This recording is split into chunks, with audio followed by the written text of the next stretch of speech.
যাদের কাছে নারীর মর্যাদা নেই তাদের হাতে দেশ নিরাপদ নয় বলেছেন তারেক রহমান। আইডি হ্যাক নিয়ে মিথ্যাচারের অভিযোগ। যে জাতি মায়ের জাতিকে সম্মান করতে জানে না, আল্লাহ তাদের উপর রহমত করে না, জামাত আমিরের মন্তব্য, বললেন প্রোপাগান্ডার শিকার তিনি। সারা দেশে প্রচার প্রচারণা তুঙ্গে, ভোটের মাঠে চষে বেড়াচ্ছেন প্রার্থীরা, প্রতিশ্রুতি আশ্বাসে ভোটারদের মন জয়ের চেষ্টা। পূর্বাচলে প্লট দুর্নীতির মামলায় শেখ হাসিনার 10 বছরের কারাদণ্ড, টিউলিপের 4, ববি রূপন্তীর 7 বছরের সাজা। স্থবির আমলাতন্ত্র দিয়ে দেশ কিভাবে এগোবে প্রশ্ন আইন উপদেষ্টার। বিদ্যমান ব্যবস্থায় ভালো আমলা আসবে না মনে করেন তথ্য উপদেষ্টা। দেখছিলেন ক্রাউন সিমেন্ট সংবাদ শিরোনাম। জনগণের ভোটে নির্বাচিত হতে পারলে দেশকে পুনর্গঠনের কথা বলেছেন বিএনপি চেয়ারম্যান তারেক রহমান। নারীদের পেছনে রেখে দেশকে এগিয়ে নেওয়া সম্ভব নয় বলেও জানিয়েছেন তিনি। বলেন, একটি দল নিজেদের স্বার্থে ধর্মকে ব্যবহার করছে, নারীদের করছে অসম্মান। খুলনা থেকে রিপোর্ট করছেন সিকান্দার রহমান, ভিডিও ধারণ করেছেন জাহাঙ্গীর আলম, সঙ্গে ছিলেন খুলনা ব্যুরো প্রধান আতিয়ার পারভেজ।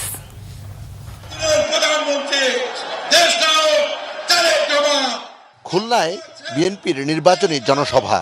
জেলার খালিশপুরের প্রভাতী স্কুল মাঠে আয়োজিত সভায় যোগ দেন বিএনপি চেয়ারম্যান তারেক রহমান।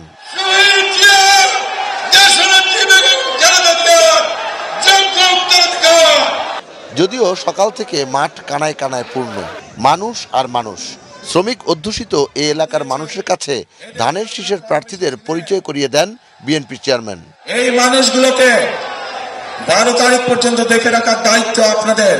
দেশ পরিচালনায় বিএনপির অভিজ্ঞতা রয়েছে, তাই বিএনপিকে ভোট দিয়ে জনগণের নিরাপত্তা নিশ্চিতের কথা বলেন তারেক রহমান। অতীতেও আমাদের রাষ্ট্র পরিচালনার অভিজ্ঞতা বা দায়িত্বে আমরা ছিলাম। একইভাবে ইনশাআল্লাহ আগামী দিনে বাংলাদেশের মানুষের সমর্থনে, আল্লাহ তাআলার রহমতে আমরা সরকার গঠন করলে ইনশাআল্লাহ আমাদের প্রথম দায়িত্ব হচ্ছে দেশকে পুনর্গঠন করা। বিএনপি চেয়ারম্যান বলেন, একটি দল মেয়েদের ঘরের মধ্যে আটকে রাখতে চায়। মা বোনদের নিয়ে এমন শব্দ ব্যবহার করছে তারা, যা নারীদের জন্য অসম্মানজনক। আমরা দেখছি একটি রাজনৈতিক দল, এই যে বাংলাদেশের অর্ধেক গোষ্ঠী নারী গোষ্ঠী, যে তাদের সম্পর্কে আমরা দেখেছি কিভাবে তাদেরকে ঘরের মধ্যে আটকে রাখতে চায়, সেই কথা তারা বলেছে। আমরা দেখেছি একটি রাজনৈতিক দলের একজন নেতা পরিষ্কারভাবে বলে দিয়েছে যে তারা কোনোভাবেই নারীর নেতৃত্বে বিশ্বাস করে না।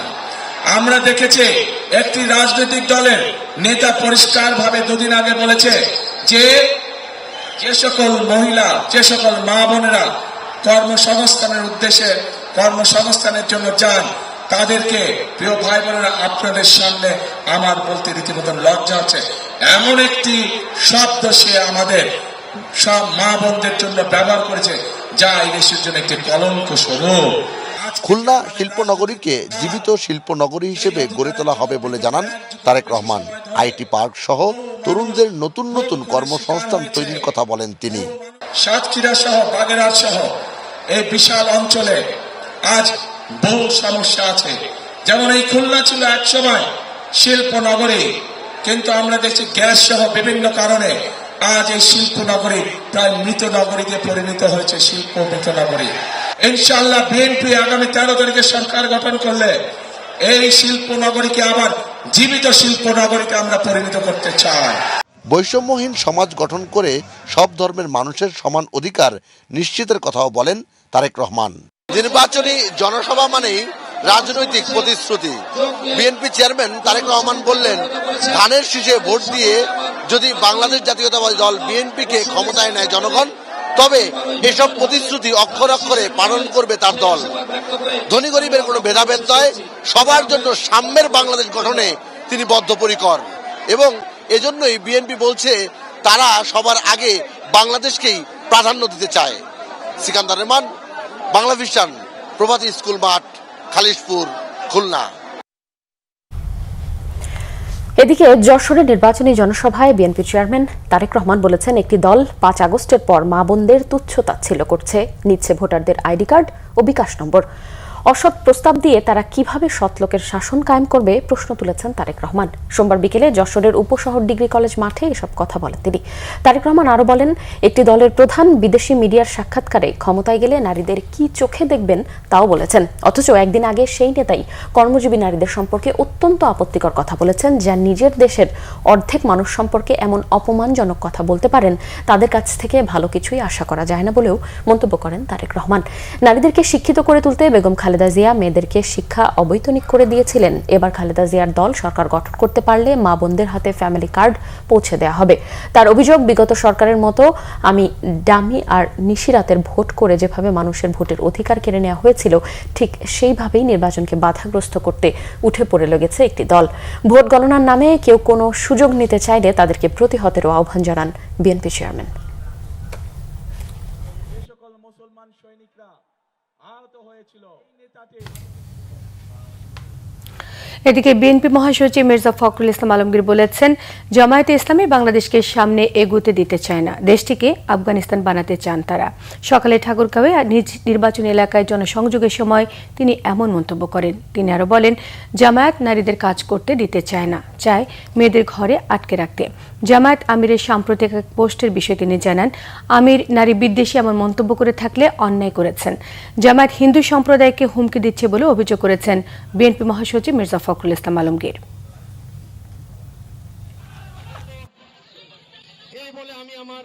মহিলারা কখনই তাকে এটা মেনে নিতে পারবে না। যদি হয়ে থাকে, পড়ে থাকেন, এই সৌভাগ্য ভবিষ্যতে আজকে আমাদের সামনে জামায়াত ইসলাম একটা দল, যে দলটা আমাদেরকে সামনের দিকে যেতে বাধা দেয়। আমরা পিছনে যেতে চাই না, আমরা সামনে যেতে চাই। মেয়ে পুরুষ সমান অধিকার নিয়ে এখানে এই দেশে বাংলাদেশে বাস করবে। বাংলাদেশের জনসংখ্যা মেয়েরা বেশি, ছেলেদের চেয়ে। জানেন আপনারা, মেয়েরা, মা বোনেরা, আপনাদের সংখ্যা বেশি। সমান অধিকার ইসলাম ধর্ম বলা আছে, আল্লাহ তাআলা বলছেন যে মেয়েদেরকে তার সমান, তার প্রতি প্রাপ্য অধিকার, সে অধিকার তোমরা অবশ্যই প্রদান করো। জামায়াতে ইসলামের আমির ডক্টর শফিকুর রহমান বলেছেন, যে জাতি মায়ের জাতিকে সম্মান করতে জানে না, আল্লাহ তাদের উপর রহমত করেন না। দুর্নীতি ও চাঁদাবাজির বিরুদ্ধে কথা বলায় একটি পক্ষ তার বিরুদ্ধে উঠে পড়ে লেগেছে বলেও অভিযোগ করেন তিনি। আরো বলেন, যারা এসব করছে তাদের গলাতেই তা ফাঁস হবে। চট্টগ্রাম ও কক্সবাজারের নির্বাচনী জনসভায় তিনি এসব কথা বলেন। প্রতিনিধিদের পাঠানো তথ্য ও ছবিতে আরো বিস্তারিত জানাচ্ছেন সিরাজুম মনির শুভ। 5 জনসভা সহ নির্বাচনী প্রচারের কর্মসূচি নিয়ে চট্টগ্রাম ও কক্সবাজার সফর করেছেন বাংলাদেশ জামায়াতে ইসলামীর আমির ডাক্তার শফিকুর রহমান। সোমবার দিনভর কক্সবাজার ও চট্টগ্রামের এসব জনসভায় কথা বলেন তিনি। সকালে হেলিকপ্টারে কক্সবাজারের মহেশখালী পৌঁছান জামায়াতের আমির। কক্সবাজারে 2টি এবং চট্টগ্রামে 3টি জনসভায় যোগ দেন। মহেশখালীর নতুন বাজার সরকারি প্রাথমিক বিদ্যালয় মাঠে এবং পরে বাহারছড়া গোল চত্বরে মুক্তিযোদ্ধা মাঠে আলাদা জনসভায় যোগ দেন ডাক্তার শফিকুর রহমান। বলেন, রাজার ছেলে রাজা হবে, সেই রাজনীতি জামায়াত চায় না। 11 দলীয় জোটের এই শীর্ষ নেতা বলেন, 12 ফেব্রুয়ারির নির্বাচন জুলাই বিপ্লবের স্বপ্ন বাস্তবায়নের নির্বাচন। বলেন, বিজয়ী হলে মা বোনদের সম্মান মাথায় তুলে রাখবে তার দল। 13 তারিখ থেকে নতুন একটি বাংলাদেশ জনগণ পাবে। সেদিন আমাদের মায়েদেরকে আমাদের মাথার উপরে তুলে মর্যাদা দেব ইনশাআল্লাহ। তাদেরকে ঘরে চলাচলে, কর্মস্থলে, সব জায়গায় তাদের পূর্ণ নিরাপত্তা নিশ্চিত করা হবে। এরপর চট্টগ্রাম 15 আসনের লোহাগাড়া উপজেলায় পদুয়া এসিএম উচ্চ বিদ্যালয় মাঠে জনসভায় যোগ দেন জামায়াত আমির। দুপুর 2টায় চট্টগ্রামের সীতাকুণ্ড সরকারি উচ্চ বিদ্যালয় মাঠে জনসভায় যোগ দেন। সন্ধ্যায় নগরীর বন্দর হাই স্কুল ও কলেজ মাঠে সবশেষ জনসভায় বক্তব্য রাখেন।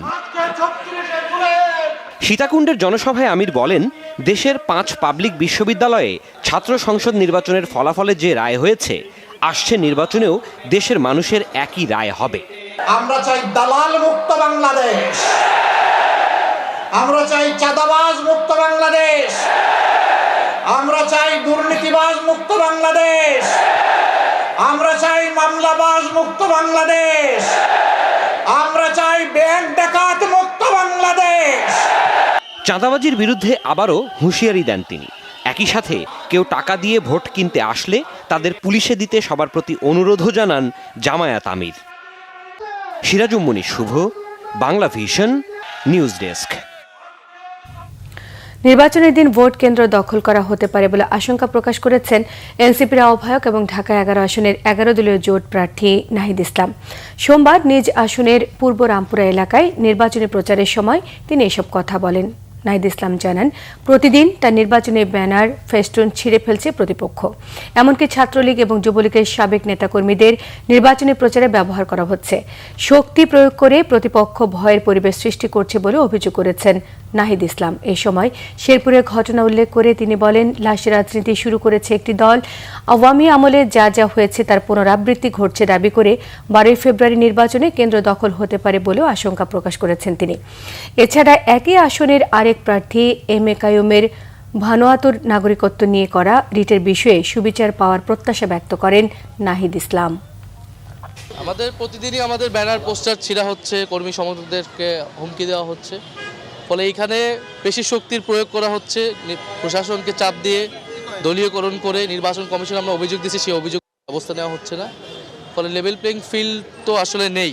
আমরা যে শেরপুরের ঘটনা দেখলাম যে ভাইকে হত্যা করা হলো, আমরা আমাদের প্রার্থীদের উপর হামলা করা হচ্ছে, ফলে সার্বিকভাবে তো মনে হচ্ছে যে একা জবরদখলের গায়ের জোরে একটা নির্বাচনের ফলাফল নিজেদের পক্ষে নেওয়ার চেষ্টা থাকবে। যদি সুষ্ঠু নির্বাচন ছাড়াই কেউ ভোটে জিতে আসার চেষ্টা করে, তাহলে তো সে আরেকটা নব্য স্বৈরাচার হিসেবে আবির্ভূত হবে। দ্বৈত নাগরিকত্ব ও তথ্য গোপনের অভিযোগে ঢাকা 11 আসনে বিএনপির প্রার্থী এম এ কাইয়ুমের প্রার্থিতা চ্যালেঞ্জ করে হাইকোর্টে রিট করেছেন একই আসনের জামায়াত প্রার্থী 11 দলীয় জোটের এনসিপির প্রার্থী নাহিদ ইসলাম। সকালে নাহিদ নিজেই হাইকোর্টে হাজির হয়ে রিটটি দায়ের করেন। রিটে ঢাকা 11 আসনে বিএনপির মনোনীত এই প্রার্থীর প্রার্থিতা স্থগিত চাওয়া হয়েছে। নাহিদের আইনজীবী জহুরুল ইসলাম মুসা জানিয়েছেন, বিএনপির প্রার্থী এম এ কাইয়ুম প্রশান্ত মহাসাগরীয় ওশনিয়া মহাদেশের দ্বীপরাষ্ট্র রিপাবলিক অফ ভানুয়াতুরের নাগরিকত্বের বিষয়টি নানা গণমাধ্যমে প্রকাশে এসেছে, কিন্তু হলফনামায় তা উল্লেখ করা হয়নি। দ্বৈত নাগরিকত্বের পাশাপাশি তথ্য গোপনের অভিযোগ আনা হয় রিটে। এই সপ্তাহেই হাইকোর্ট রিট আবেদনটির উপর শুনানি হতে পারে বলে আশা নাহিদের আইনজীবীর। রাজধানীর বিভিন্ন জায়গায় নির্বাচনী প্রচারণায় ব্যস্ত সময় পার করছেন বিএনপির প্রার্থীরা। নিজ নিজ এলাকায় গণসংযোগে ধানের শীষের পক্ষে ভোট চান তারা। প্রতিশ্রুতি দিচ্ছেন, নির্বাচিত হলে জনগণের হয়ে কাজ করবেন। বিস্তারিত জানাচ্ছেন মুবাশির আহমেদ।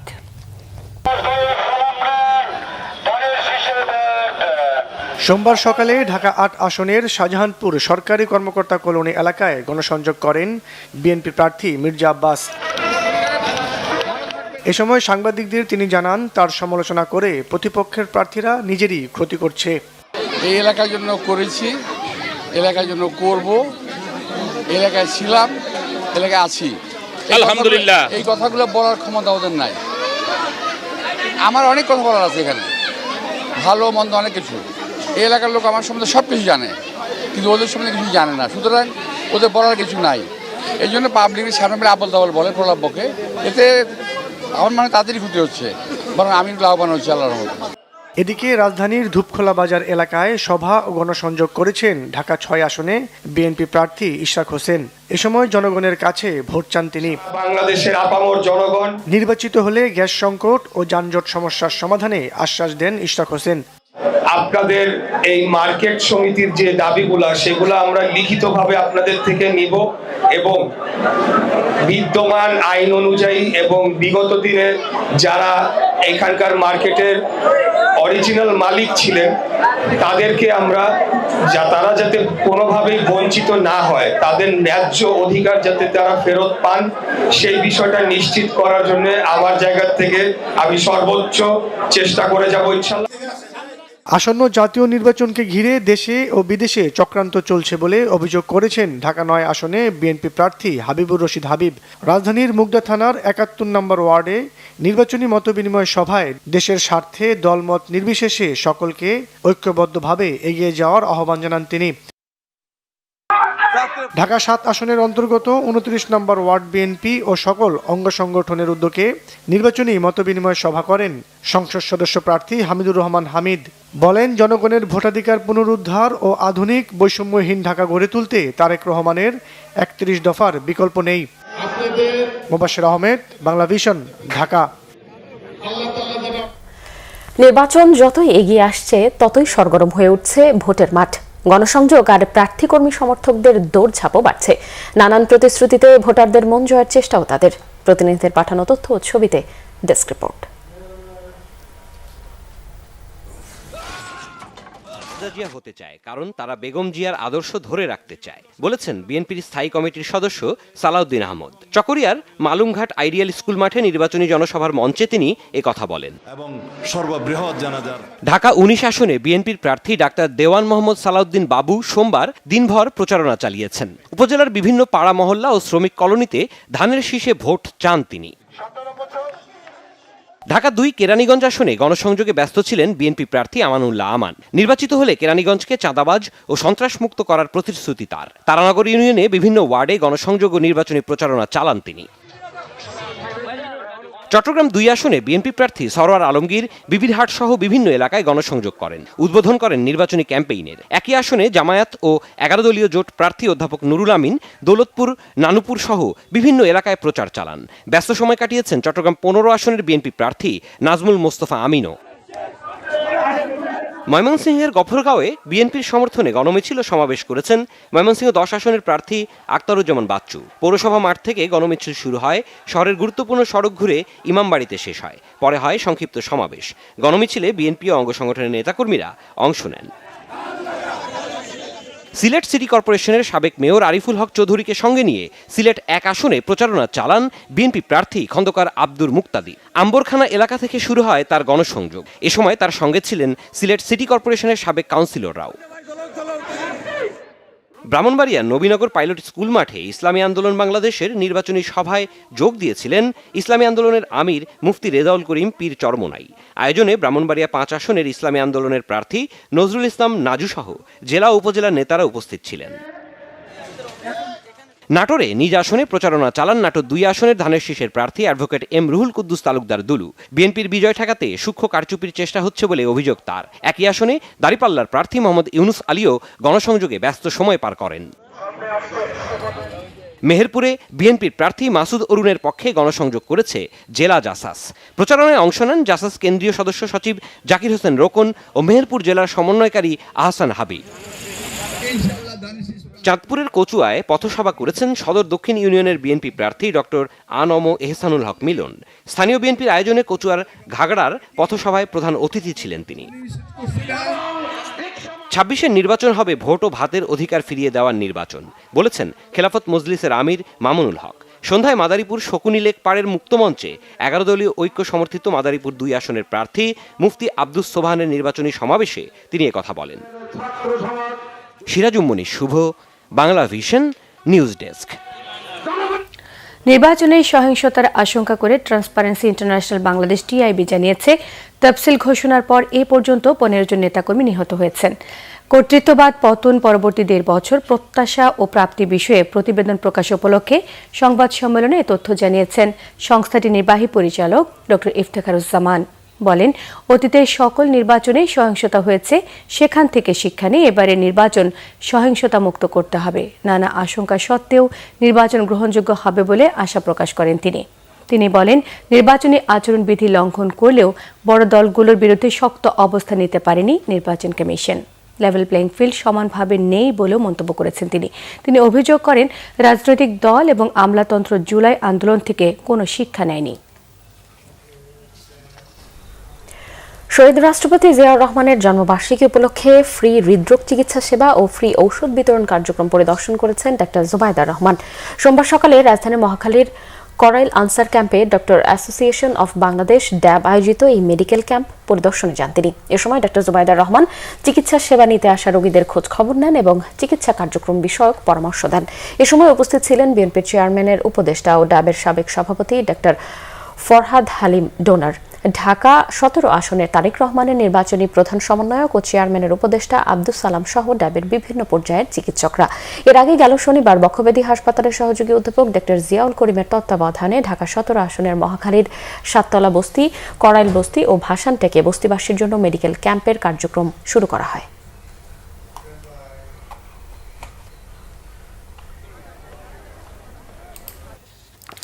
কার্যকর আইন প্রয়োগ না হলে সাইবার বুলিং প্রতিরোধ হবে না বলে মনে করেন ব্যারিস্টার জাইমা রহমান।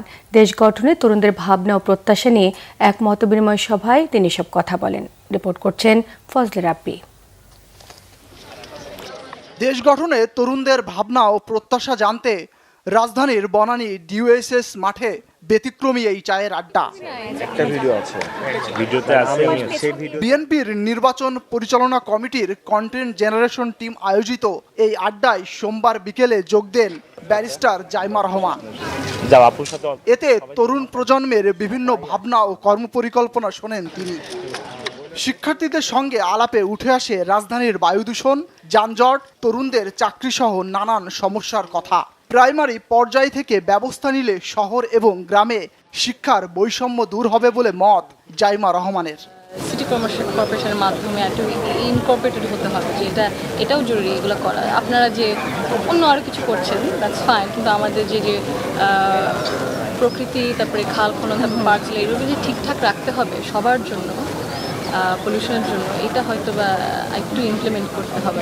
কিছু জায়গা আছে ঢাকাতে, স্পেশালি ঢাকা 17-তে হয়তো বা they have more connection, more access, কিন্তু ইকুইটেবল জিনিস যদি করতে চায়, সবাইকে যদি সুবিধা উপায় দিতে চায় অ্যাক্সেসিবল, তাহলে হয়তো বা আমাদের অন্য দিক থেকেও ভাবতে হবে, অন্য আরও মানে সব ধরনের কিছু হয়তো বা করাইলের দিকে। I am sure there very bright people there ভাসান থেকে। সো ওদেরকে যদি অ্যাক্সেস না দেওয়া হয়, আপনি নিশ্চয়ই মেবি ইউ এগ্রি, তাহলে এক ধরনের মানুষেরাই ওরকম ওই সিস্টেমে রয়ে থাকে। So we have to bring system থেকে আর বের হয়ে আসে। মহিলাদেরকে যদি মানে কথা বলার অধিকার ওনাদের না থাকে, সেফটি ওইটা না থাকে, তাহলে মানে হ্যাঁ, ওই ইনক্লুসিভিটিটার ব্যাপারে চিন্তা করতে হবে, freedom of speech, diversity of opinions, এগুলো নিয়ে চলতে লাগবে। সাইবার বুলিং প্রতিরোধে কার্যকর আইন প্রয়োগের পাশাপাশি সবাইকে সচেতন হওয়ার পরামর্শ দেন। ওখানে সাধারণ মানুষেরাই মানে ছোট একটা কমিটি নিজেরাই করে ভলান্টিয়াররা ওরা প্রতি রবিবার, প্রতি শনিবার পরিষ্কার করতে হবে। আমরা শুধু ভাবি যে আচ্ছা ঠিক আছে 1 মাসের জন্য এখনই করলে কি আমাদের লাভ সুবিধা হবে। আমরা যে পরের 20 বছর, 25 বছর, 30 বছরের ব্যাপারে ভাবছি না। ইন টার্মস অফ আমি ওনাদেরকে বলছিলাম যে ফ্লাইওভার অনেক করা হয়েছে, কিন্তু মানে ফ্লাইওভার মাঝখানে মানে নিচে যে মানুষেরা পার হবে, রাস্তা পার হবে, ওরকম ব্যবস্থা কিন্তু করা নাই। অন্ধকার তো, হ্যাঁ, তো রাত হলে, সন্ধ্যা হলে তো ওইখানে মনে হয় মানে একটু রিস্কি একটা জায়গা, একটু লাইটিং কাঙ্ক্ষিত দেশ বিনির্মাণে সকল প্রতিষ্ঠান দায়বদ্ধতা নিয়ে কাজ করলে দেশকে এগিয়ে নেওয়ার সম্ভাবনা দেখেন মতবিনিময়ে অংশ নেওয়া তরুণ ভোটাররা। আই থিঙ্ক আপনি তো গার্মেন্টস নিয়ে কাজ করেন, গার্মেন্টস সেক্টরেও হয়তো বা দেখা যায় যে there is no access opportunity to rise. Fazle Rabbi, Bangla vision, Dhaka. রাজধানী পূর্বাচল নতুন শহর প্রকল্পে সরকারি প্লট বরাদ্দে দুর্নীতির অভিযোগের দায়ের করা 2টি পৃথক মামলায় ক্ষমতাচ্যুত সাবেক প্রধানমন্ত্রী শেখ হাসিনাকে 10 বছরের কারাদণ্ড দিয়েছে আদালত। একই মামলায় যুক্তরাজ্যের সংসদ সদস্য টিউলিপ রিজওয়ানা সিদ্দিকে 4 বছর এবং শেখ রেহানার সন্তান রদওয়ান মুজিব সিদ্দিক ববি ও আজমিনা সিদ্দিক রূপন্তীকে পৃথকভাবে 7 বছর করে কারাদণ্ড দেওয়া হয়েছে। বিস্তারিত জানাচ্ছেন জিয়া খান। ক্ষমতার অপব্যবহার করে রাজধানীর পূর্বাচলে সরকারি প্লট দখলের অভিযোগ ওঠে ক্ষমতাচ্যুত প্রধানমন্ত্রী শেখ হাসিনার বিরুদ্ধে। এই ঘটনায় গেল বছরের 13 জানুয়ারি মামলা করে দুর্নীতি দমন কমিশন দুদক। সাক্ষ্য গ্রহণ ও মামলার কার্যক্রম শেষে রায় ঘোষণার তারিখ নির্ধারণ করেন আদালত। সোমবার রায় ঘোষণার দিন আদালতে হাজির করা হয় একমাত্র আসামি খুরশিদ আলমকে। শুনানি শেষে রায় ঘোষণা করেন ঢাকার বিশেষ জজ আদালত 4-এর বিচারক রবিউল আলম। প্লট বরাদ্দে দুর্নীতির অভিযোগে দায়ের করা 2টি পৃথক মামলায় ক্ষমতাচ্যুত সাবেক প্রধানমন্ত্রী শেখ হাসিনাকে 10 বছরের কারাদণ্ড দেন আদালত। দুদক আইনজীবী বলেন, আসামিরা টাকা নিয়ে প্লট কিনলেও রাজুকের প্লট কেনার ক্ষেত্রে কোনো নিয়ম মানেননি তারা মিথ্যা হলফনামা দিয়েছেন। তাদের নিজ নিজ নামে ঢাকায় এবং ঢাকার আশেপাশে রাজুকের এলাকাধীন জায়গাতে তাদের অভিজাত এলাকায় তাদের নামে ফ্ল্যাট এবং জমি থাকা সত্ত্বেও তারা মিথ্যা হলফনামা প্রদান করে এই প্লটগুলি হাতিয়ে নিয়েছেন শেখ হাসিনা এবং টিউলিপ সিদ্দিকীর সহযোগিতায় এবং সরকারের অন্যান্য কর্মকর্তা এবং রাজুকের কর্মকর্তাদের সহায়তায়। সেই ক্ষেত্রে আদালত উক্ত প্লটটি বাজেয়াপ্ত ঘোষণা করেছে। একই মামলায় শেখ রেহানার সন্তান টিউলিপ রিজওয়ানা সিদ্দিককে 4 বছর এবং রাদওয়ান মুজিব সিদ্দিক ও আজমিনা সিদ্দিক রূপন্তীকে পৃথকভাবে 7 বছর করে কারাদণ্ড দেয় আদালত। টিউলিপ সিদ্দিককে যে সাবেক প্রধানমন্ত্রী শেখ হাসিনার একান্ত সচিব সালাউদ্দিন সাহেবকে বিভিন্ন সময় প্রভাবিত করেছেন বিভিন্নভাবে, এই বিষয়টা প্রধানমন্ত্রী কার্যালয়ের 2 জন কর্মকর্তা কর্মচারী এসে আদালতে সাক্ষী প্রদান করেছেন। একই সাথে প্রত্যেকের বিরুদ্ধে জরিমানা করা হয় 1 লাখ টাকা। এর আগে পৃথক 4 মামলায় শেখ হাসিনার 26 বছর, শেখ রেহানার 7 বছর, টিউলিপের 2 বছর এবং জয় ও পুতুলের 7 বছর করে কারাদণ্ড দিয়েছেন আদালত। জিয়া খান, বাংলা ভিশন, ঢাকা। আইন উপদেষ্টা ডক্টর আসিফ নজরুল বলেছেন, আমলারা সংস্কার বিরোধী। দেশের স্থবির আমলাতন্ত্র দিয়ে দেশ কিভাবে এগোবে এমন প্রশ্ন তার। অন্যদিকে তথ্য ও সম্প্রচার মন্ত্রণালয়ের উপদেষ্টা সৈয়দা রেজওয়ানা হাসানের মন্তব্য, আমলাতন্ত্র অতিমাত্রায় দলীয়করণে আবদ্ধ। বিদ্যমান সিস্টেমের মধ্যে ভালো আমলা আসবে না। রিপোর্ট করছেন গোলাম মইনুল হাসান। ভাষার মাসে রাজধানীতে বিশ্ব সাহিত্যর কেন্দ্রে বাংলাদেশের সমাজ ও রাজনীতি বইয়ের মোড়ক উন্মোচন করা হয়। বিদ্যুৎ, জ্বালানি, খনিজ সম্পদ উপদেষ্টা ফায়জুল কবির খানের লেখা বইয়ের উপর আলোচনায় অংশ নেন সরকারের উপদেষ্টা, সাহিত্যিক ও বিশ্লেষকরা। তবে আলোচনার কেন্দ্রে আসে দেশের প্রচলিত আমলাতন্ত্র।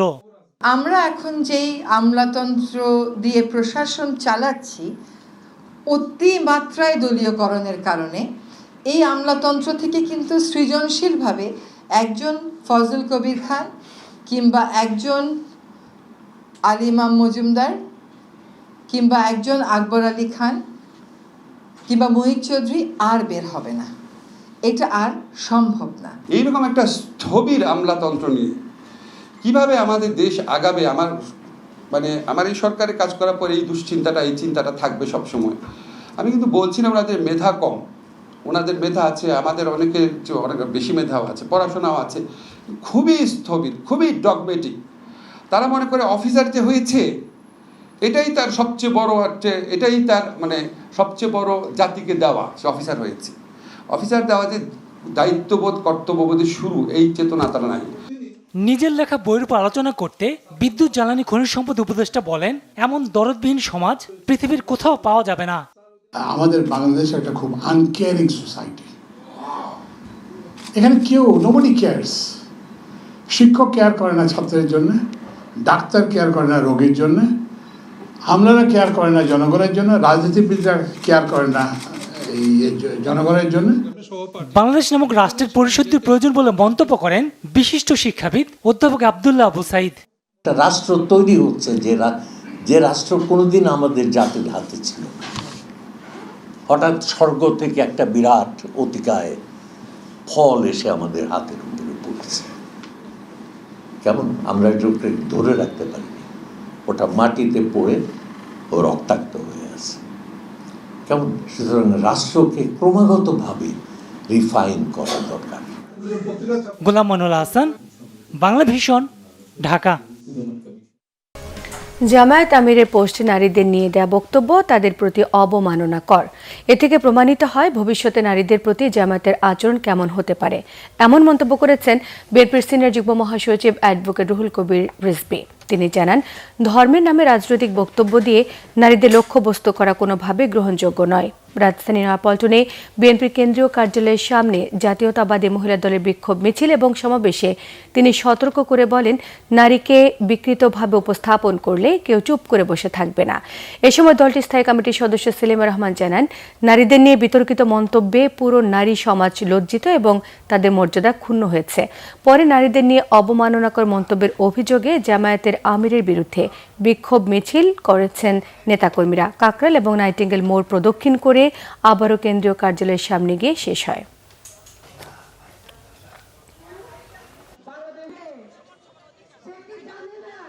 একটি দল যেটা গোটা ধর্মের দল বলে যারা বিভিন্ন প্রচারণা করে বেড়াচ্ছেন, সেই জামাত ইসলামের আমরা বলবো তিনি অত্যন্ত উচ্চ শিক্ষিত একজন ব্যক্তিত্ব। তার মুখ দিয়ে নারী সমাজের বিরুদ্ধে যে কথা বেসেছে আমরা প্রতিবাদ করছি। শুধু প্রতিবাদ নয়, আমরা নিজেরা লজ্জিত হচ্ছি। মানব সমাজের অর্ধেক অংশকে আপনারা বিকৃতভাবে উপস্থাপন করবে, তখন তো কেউ বসে থাকবে না। এই নারীর ভোটাধিকার, এই নারীর সমমর্যাদা, এই নারীর ক্ষমতায়ন, এই নারী পুরুষের সমান, আজকে বিজ্ঞান, আজকে সাহিত্য, আজকে দেশ পরিচালনা, আজকে রাষ্ট্রনায়ক, প্রত্যেকটি ক্ষেত্রে নারী সমান দক্ষতা দেখাচ্ছে। ঠিক সেই সময়ে আপনার এই মন্তব্য নারী সমাজকে অপমান করা। আমি জামাত ইসলামের যে নারীরা আছে তাদেরকে বলবো, আপনারা রুখে দাঁড়ান, আপনারা নিজেদেরকে পতিতা ভাববেন না, আপনারা রুখে দাঁড়ান এবং 12 তারিখে ব্যালটে ভোট দিন ধানের শীষে। যদি আপনারা ধানের শীষে ভোট দিন তাহলে বুঝবো যে আপনারা এটা প্রতিবাদ করেছেন, আর না হলে যদি না দেন তাহলে ভাববো আপনারা নিজেদেরকে পতিতা বলে স্বীকার করে নিয়েছেন।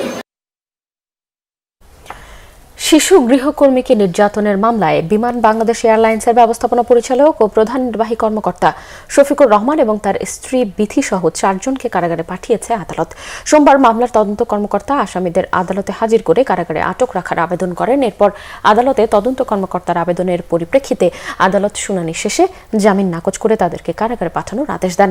গত রবিবার ভুক্তভোগীর বাবা বাদী হয়ে শফিকুর রহমান ও তার স্ত্রীর নামে মামলা করেন। মামলার ভিত্তিতে ওই রাতেই উত্তরার বাসা থেকে তাদেরকে গ্রেফতার করে উত্তরা পশ্চিম থানা পুলিশ।